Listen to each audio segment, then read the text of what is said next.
Ek is Rinus van Sandwyk van Sion in Parys en vanmôre weer ons daaglikse oordenking stil te word met God se woord. Ek wil vanmôre met jou praat oor oë van vuur en ons lees in Openbaring 19 vers 11 en 12. Daar verskyn 'n wit perd.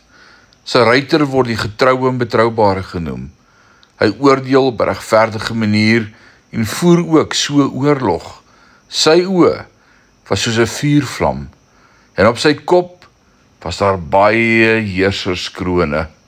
Gebaseer op 1 Korintiërs 3 vers 12 en 13 het ek gedink daar sou 'n groot oond in die hemel wees.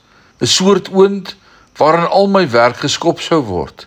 Die hout en hooi en stoppels sou brand, terwyl die goud en silwer en edelgesteentes sou bly. Maar in die lig van ons teks verwag ek nie meer 'n oond nie.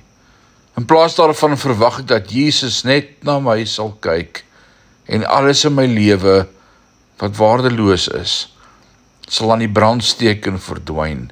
Ek het houttoue, hooibale, vragmotorvragte, stoppels en ek is so dankbaar dat met een kyk van my Here, hulle almal in rook sal opgaan.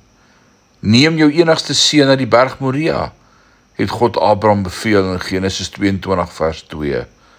God het Ismael nie eers as Abraham se seun erken nie, want Ismael was 'n produk van Abraham se vlees, terwyl Isak die produk van God se getrouheid was.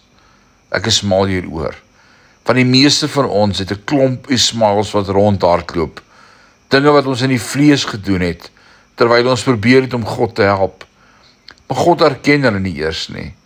Glorieryk sal die dag wees, wanneer hy na my sal kyk met oë van vuur, my hart sal verwarm en die rommel sal smelt.